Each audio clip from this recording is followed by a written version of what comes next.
অৱস্থাটো দেখিছেই নহয়। লগতে চেঞ্জ কৰি আহিলোঁ, যাওঁ এফালে। ক'ত যাওঁ সকলোৱে শেষলৈকে চাই থাকক ভিডিঅ'টো। আৰু মই যাম য'ত, কি কৰিব যাওঁ চাই থাকক সকলোৱে। আহি আছোঁ এতিয়া মাহীৰ ল'ৰাৰ সৈতে। আহি পাই গ'লোহি। পাই আমি সৰু সুৰা বজাৰ কৰিবলৈ আহিছিলোঁ।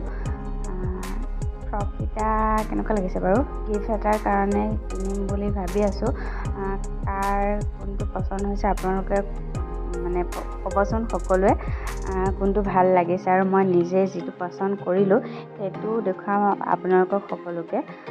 চাই থাককচোন শেষলৈকে। আৰু ক'লৈ যাওঁ, গিফ্টটোনো কাৰ কাৰণে লৈছোঁ। ৰ'দটো নাই যদি ইমান গৰম দিছে। ঘৰ আহি পাই গ'লোহি আৰু লগতে মই পচন্দ কৰা গিফ্টটো আপোনালোক সকলোকে দেখুৱাবলৈ চেষ্টা কৰিলোঁ। কেনেকুৱা লাগিলে সকলোৱে জনাব। আৰু আজৰি হৈ মেলি এতিয়া মই এফালে যাম বুলি কৈছিলোঁ যিহেতু, নিজকে সাজি কৰি গিফ্টটো হাততে লৈ ল'লোঁ। ক'লৈ যাম মানে পাপাও আহি আছে লগত। মোৰ ষ্টুডেণ্টৰ বিয়া আছিল, মামাৰ ছোৱালী, তালৈ আহিছে। লগতে তাইকো